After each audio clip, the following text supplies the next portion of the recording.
Aloha, ladies and gentlemen. Jeremy Vaeni here, and this is going to be a fun, fruitful, yes, that's right, full of fruit, Our Undoing radio episode. I just want to say first, I always feel like I have to apologize for sounds and weather and stuff that you might hear. It's very windy. It's been super rainy, like the last 2 nights, and especially last night. It was so rainy that our catchment tank, which is I think a 19,000 gallon catchment tank, was half full. Last night's rain alone filled the other half, and all of yesterday. I mean, it wasn't just the night, but yesterday into the night and into early morning. And so that's like, what is that, like 9,000 gallons? Something like that? Or 10,000? Between 9 and 10,000 gallons of rain? I mean, that's crazy, right? And that's just our catchment tank. Imagine what happened on the rest of the island, you know? So there's that, and now we're left with this massive wind, so you may hear that. But in the end, Carol and I are both very, very thankful. So that's great. Now let's get on with the show, or rather, the tell. And in this episode, we're going to be talking about, well, alien abductions and spiritual awakening / spiritual beings, just sort of comparing and contrasting. This will by no means be a thorough examination, but just take a few points to compare and contrast the so-called alien abduction with the so-called, I guess, spiritual awakening shenanigans that occur.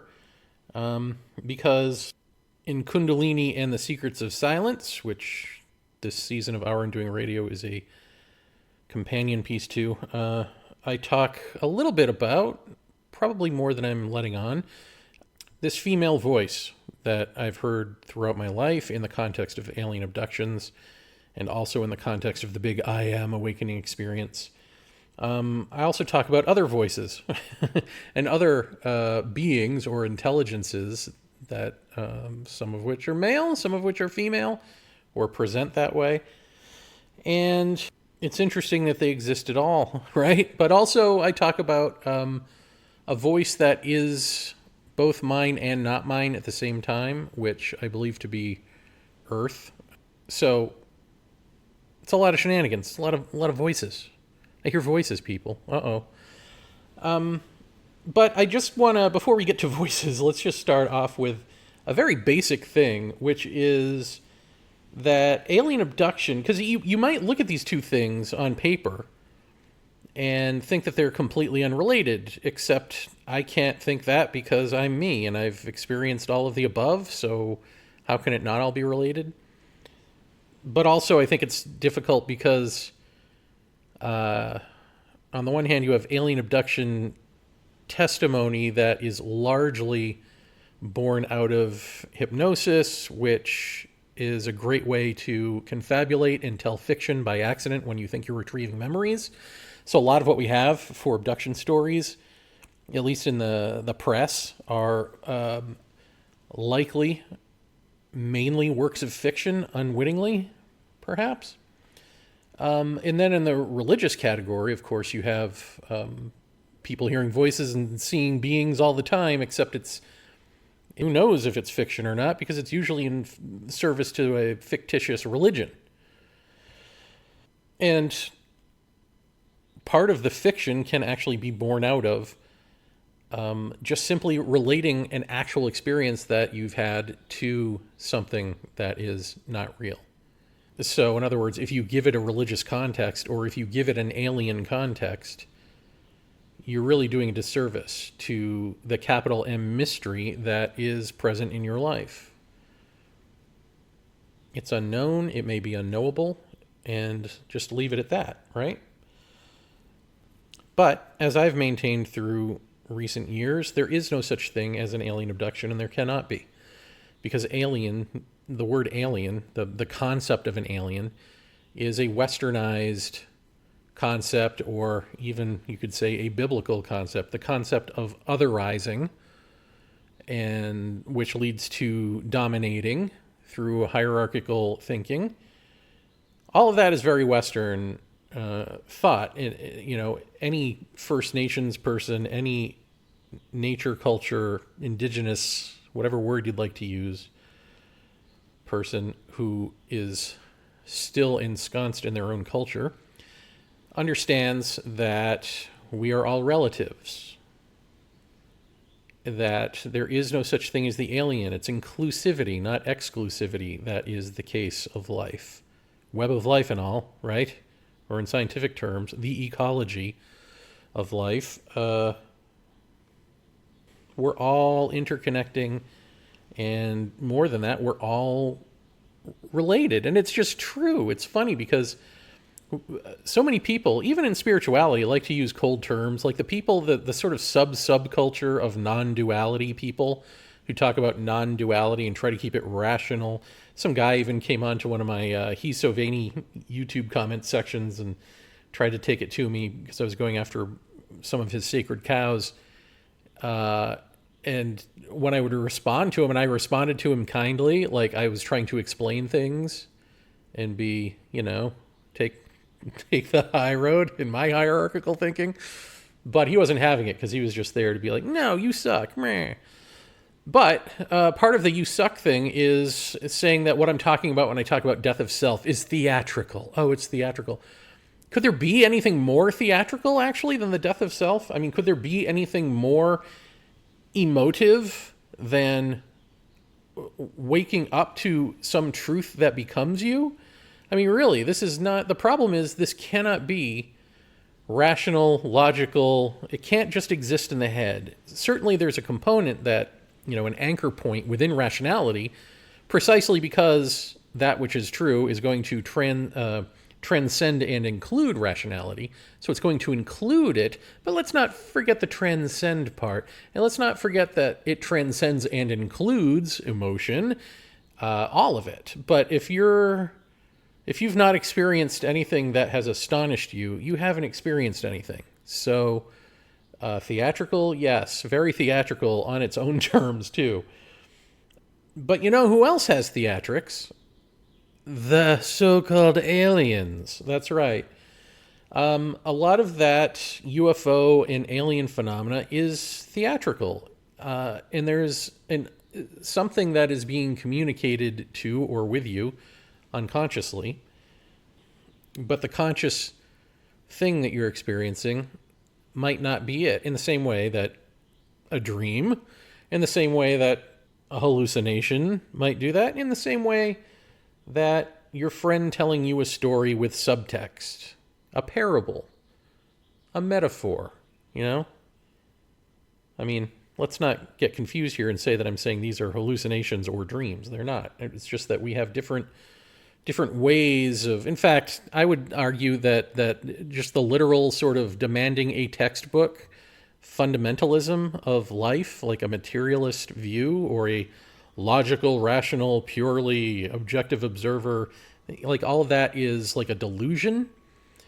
And it's a very attractive one because a lot of materialism works and because the logical, rational thing is trying to get at pure observation. But eventually you got to come to the realization that there is no objective observer. There just isn't. So you're in fact repressing part of your ability to observe by not giving voice to that fact. So in any event, alien abductions often start out with, why me? Which, when you ask it, when you're confused or scared, you think that this phenomenon is in your life and you ask, why me? It doesn't feel like a selfish question. It feels like a legit first question. And within the realm of a selfish self, what else is a self but selfish? It's not so unhealthy as a selfish question initially. But if you keep with that question for like your whole life, then you just become a basket case. It becomes unhealthy because I think the abduction is supposed to start off with, why me? Why is this happening to me? But ultimately end with, if it ends at all, with, does the me exist? I feel like that's where a lot of experiencers go, and you don't get this from the hypnotic literature, because that's all like sci-fi stories, and you're the main character in this sci-fi adventure, or in being a lab rat. But if you ever talk to or have the chance to interview experiencers of this stuff, there tends to be a softening, even when the events themselves don't appear to be softer. It gets into, does the me exist for you, and a concern for the ecology of Earth at large. And I think these are means of penetrating that westernized delusional shell that we all live under, that we're all born into. And I wonder if, like, I don't know, like, for instance, the female voice that I was referencing, I mean, you've heard me talk about her giving me warnings about polluting the earth back in high school, giving me, well, she didn't give me a vision, but this phenomenon at large gave me a 3D Atari graphic vision of, snow or ice or some sort of white mass coming down very quickly over the continent, I believe North American continent, over the eastern half, at least, of it. So like a quick freeze kind of thing. Probably as a result of global warming. You can put all these things together. In the big I am universal whatever experience, she says at the end of it, do we humans not understand that other planets cannot help us if we continue to block them out and kill ourselves? So killing ourselves is, I think, still referring to this ecological crisis. And then, of course, there was the dolphin dream, where clearly another intelligence, gussied up as a dolphin, entered my dream to, again, show me, this is right before I moved to Hawaii, show me why I need to get to Hawaii right now. Don't dilly-dally, get there and plant your roots, literally and metaphorically, within the community. Literally learn how to farm, understand Hawaii, get ready, because something bad is coming to the East Coast, which is going to force a migration west. And when they try to settle in the middle of the country, the weather's going to be so bad they're not going to be able to, and they're going to go all the way to the West Coast. And at that point, everything's going to be so congested. The grid's going to be down. There's going to be no flights out. People are going to want to come here, and they're not going to be able to. That kind of thing. That.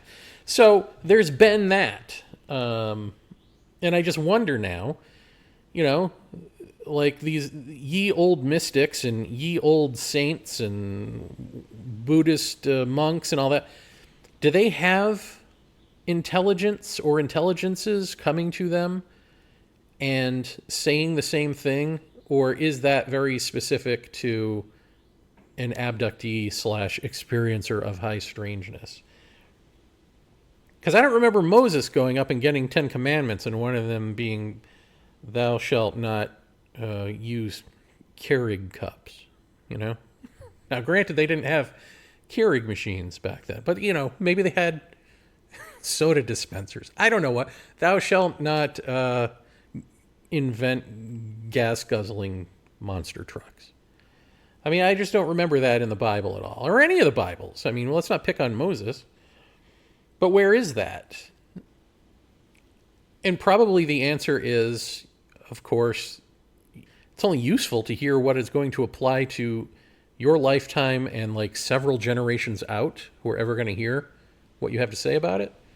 I mean, that may be the fact, right? And so, like, you come to the industrial age or the post-industrial age, and then people maybe start having dreams and visions and visits and stuff by beings that tell them these types of things, give them these warnings, because now they can hear it, because now they're on the cusp of it. And some sociologist or whatever humanities department this would fall under might look at that and say, well, this is how we collectively warn ourselves about our fears of the future based on our new circumstances or something like that. But no, it may be that, but it may also be that, no, there's another intelligence, and maybe Earth herself, who has to put on a Halloween costume and come and talk to us about where we're at now and where we're headed and warn us. It may be that.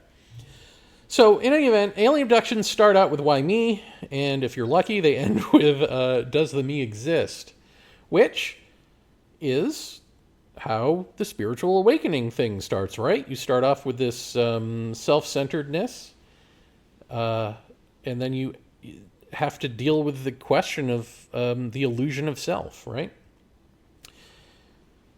And related to that, the question of do these beings exist at all, or is it in my head, which is what pretty much every abductee goes through. Is this really happening, or am I nuts? Is this all in my head? Isn't that similar to, or the same as, everything's an illusion?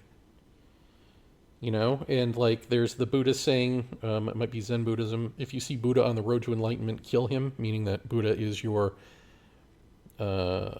expectation and therefore is your final illusion. So if you see that which you expect to see at the end of the road, kill him.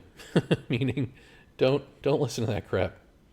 It's you pulling you back into, or keeping you in, thought. So that's quite similar, isn't it? Just in getting you to ponder yourself in these selfless, so-called spiritual ways. I think you can compare the terror of an abduction to the Zen master giving you a whack with a stick to shock therapy you into enlightenment, you know? That old chestnut. Come up behind a student and whack them with a stick and scare them into, I don't know, spontaneously waking up. I don't know. But certainly the terror of the abduction might be, you can see that, right? Like, no, I mean, basically what both say, and I don't know that this is implicit in the Zen stick thing because I just am not as familiar. But it certainly is there when I see it on paper, which is that no authority can help you or be trusted not to hurt you. So it's similar to killing Buddha on the road to enlightenment. It's like, yes, you must have an authority figure in some sense, somebody who comes and says to you the truth, and that's it. Really, that's it. You need to be able to hear the truth, and so you have to trust them enough to want to engage with it. But then on your own, you got to want to engage it on your own, and to sort of drive the point home, maybe the Zen master whacks you with a stick so that you learn, man, maybe I shouldn't be listening to him so much anymore, or her, right? And in the same way as the terror of the abduction, it's like, yeah, on the one hand, nothing bad has come of an abduction that I know of, at least for me, and yet when they occur, there is this deep down body terror. There is this just horrific fear that wells up and takes over. And I've described this, you know, screaming, but no voice is coming out. But the beings in front of me are emoting sort of a childlike naivete of like, come with us kind of thing. So they're not doing anything scary outside of the fact that like there are these, you know, people in my room. But the terror doesn't, so I guess I'm saying the terror doesn't match the situation. At least for me. And so you can see that, you know, a few different ways. I tend to see it as that there's almost an allergic reaction we have when we engage with them that is so frightening that you can't help yourself. But, you know, maybe it's the other thing too. Maybe it's simply like, we're transcendent beings in some way. We transcend and include you. Obviously, we're here to engage with you, so we can't be so higher up that you're just animals to us, or why would I be here saying, hey, come with us? But also, booga boo. Don't get too attached. I do wonder, I just want to go back to the focus on caring for nature and living with Earth.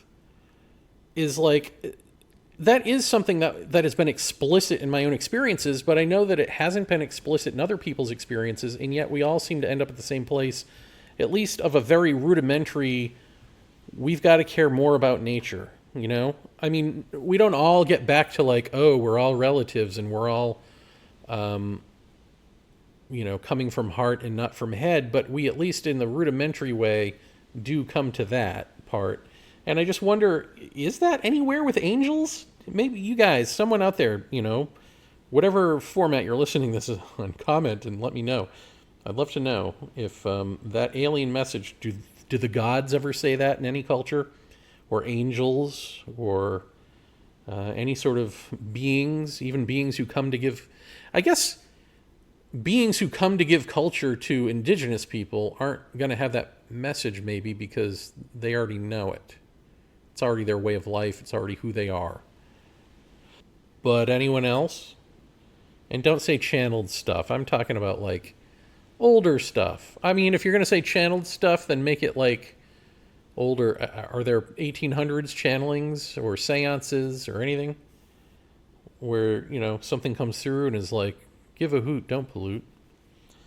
And I guess just lastly, this is, like I said, it's a small sort of taste of comparing and contrasting alien abductions with the spiritual stuff.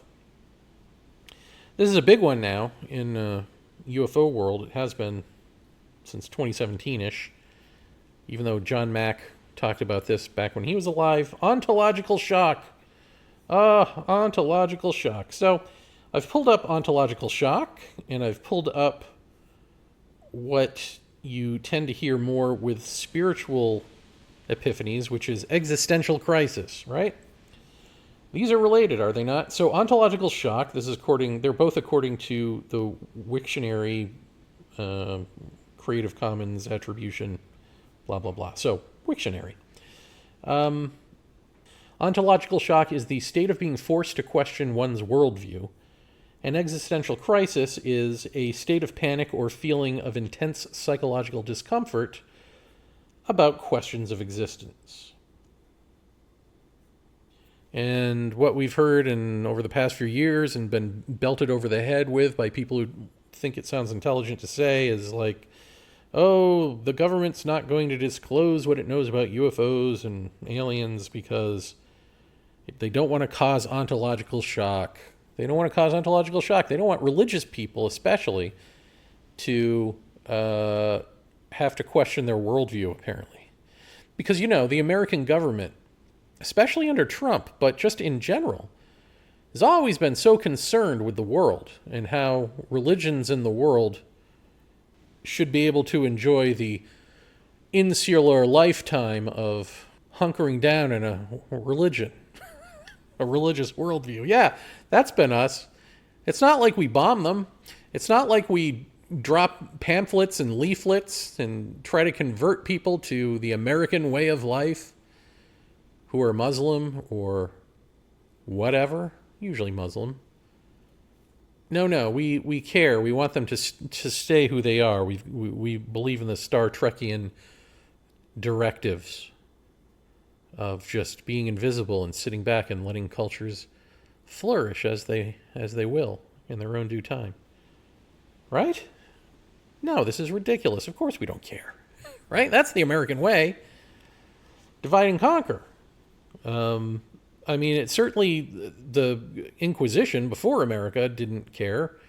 The conquering Christians and then the missionaries who followed, certainly putting natural peoples into Catholic schools to brainwash them and making their languages illegal, making their dances and their chants illegal and their songs illegal, making it illegal to be them. Certainly that must cause some sort of, ontological shock. But we're now to believe that this very same government, who still does these things, is still doing these things. In tandem with the church, doesn't want to upset people's worldviews, like it might be too much for them. There are people being genocided right now. There are people being genocided all the time. And we tend to have a hand in that a lot of the time.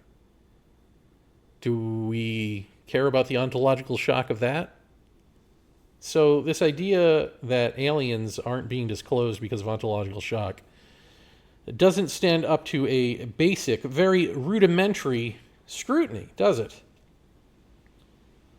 However, the fact of ontological shock, if that's just the state of being forced to question your worldview, Wow, imagine how much it must suck to have existential crisis where you're in a state of panic or feeling of intense psychological discomfort about questions of existence. That actually sounds worse. And I would say that alien abductions do not cause just ontological shock, but they actually cause existential crisis. I don't know about UFOs. Probably easier when you just see something that you can't explain and then it doesn't return and come into your bedroom. Probably easier. Stays that surface level thing. But the existential crisis, well, that is a part of the alien abduction. And that is also very often, well, I would say always, a part of breaking away from religions and breaking away from non-religions, atheism, agnosticism, and actually remembering, oh yeah, none of us know what the hell is going on. Let's question everything. When you're in that spiritual questioning mode, the authentic one, there's necessarily going to be an existential crisis, and it may be conscious. You may be like consciously panicky about it, or not. And the or not part, the unconscious part, is the part that keeps us nailed to the cross of our own illusions. I don't know. I was just trying to be like religious and poetic, but it keeps us the illusory self. This is what I've been trying to talk about forever on this show with you, successfully. I mean, I've been talking about it. I've been trying to talk about it successfully. I don't know that I have.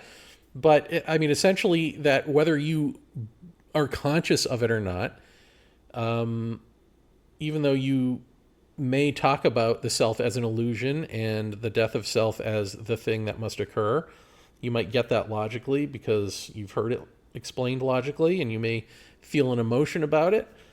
But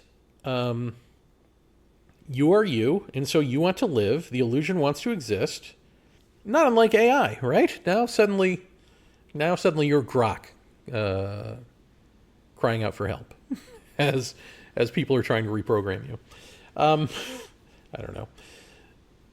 In any event, so yeah, you feel that existential crisis, whether you believe it or not, because it's ingrained in you to want to exist, because that's what you're doing. And so even when you learn that you must dissolve for truth to be the case, you will unconsciously struggle against that. You will struggle against it by saying, I don't care, whatever. Or, oh, well, I must already be enlightened then, because there is no real death of self from a non-dual perspective. Everything just is. And so, but that doesn't actually affect your life. You actually have to go through the motions, but you can't do it. You can't be the one to go through the motions, but you want to be. And so sometimes going through the motions means rejecting altogether, and sometimes it means embracing from an intellectual perspective, and that's it.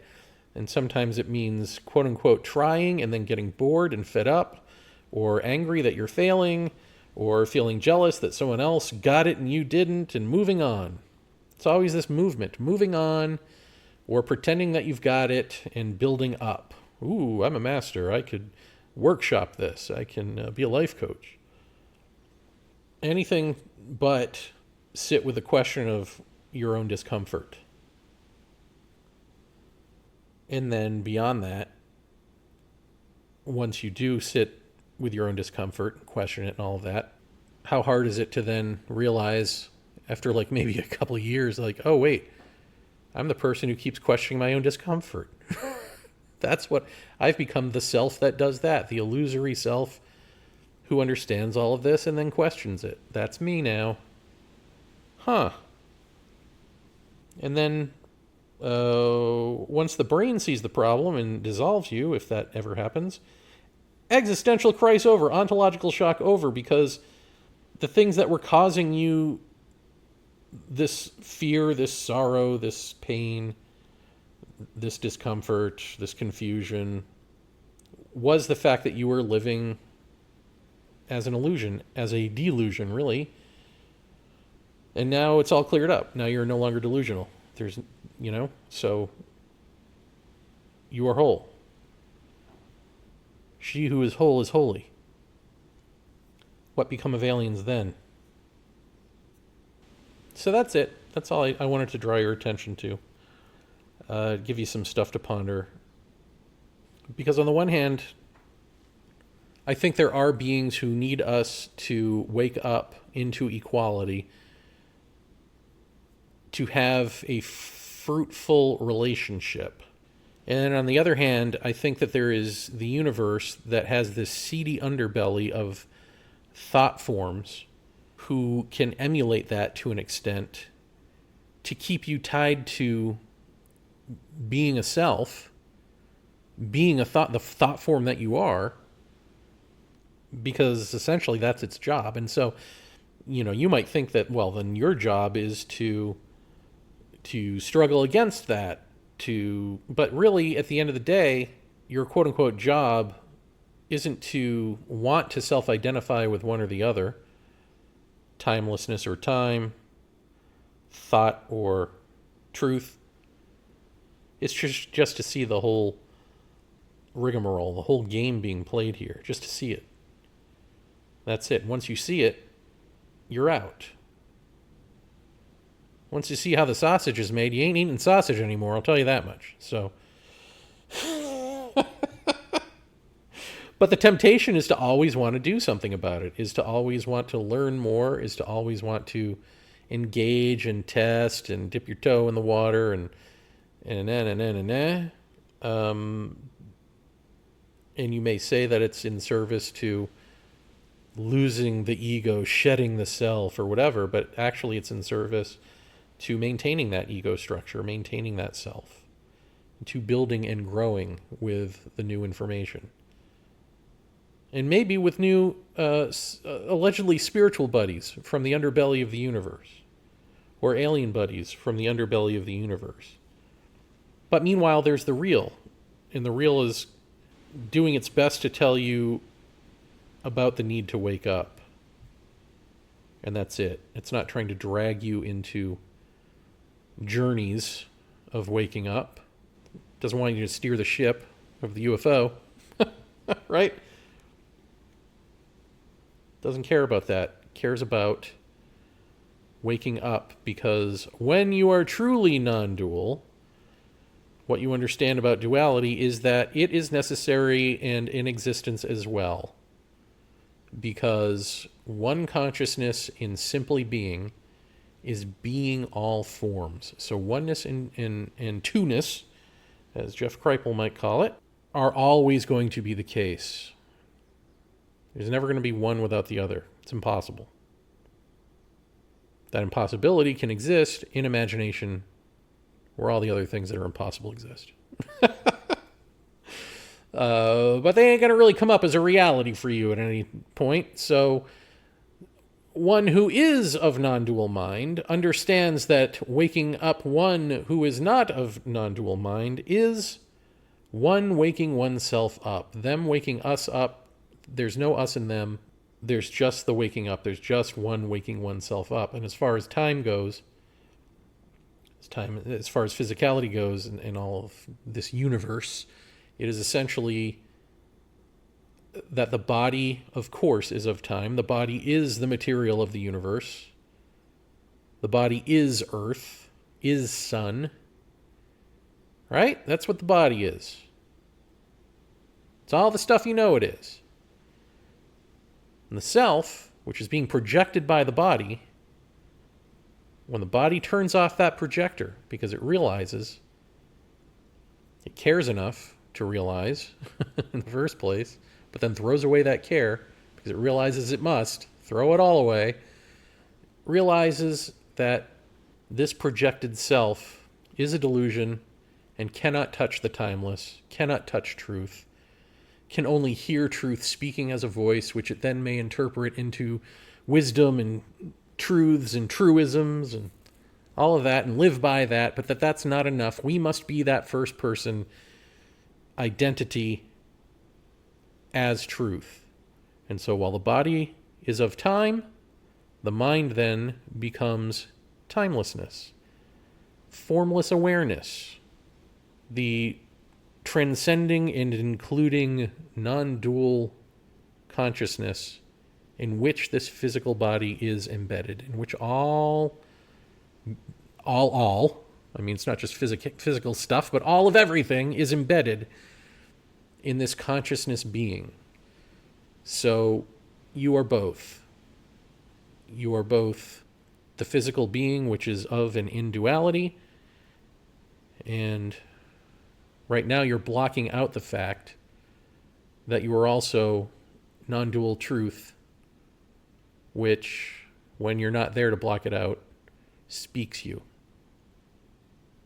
Speaks through you as truth, and speaks the body as so-called kundalini, as this will of silence. And when that happens, your relationship with the environment takes on a whole new meaning. Because suddenly, you're doing yoga, you're doing whirling dervish twirls, you're doing tai chi looking things, but you're doing things that you may have seen, may know something of, or may know completely. And then you're also doing other things. There's always going to be things you don't understand, and they're not always going to be conforming to a routine every day. It's going to be whatever is needed in the moment, that moment, because every moment is different from within duality. Outside of duality, yeah, everything's one painting. But within it, there are all these details, and they're all moving around, you know?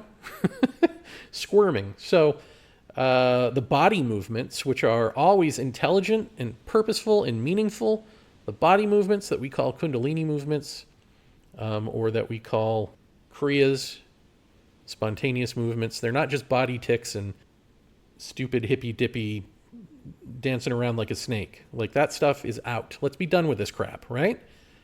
When it happens to you, or happens to the body, when you're not there, when you set aside the will for the will of silence to speak, magic happens, because magic does exist. Sorry, non-dual rationalists. It's theatrics all the way down.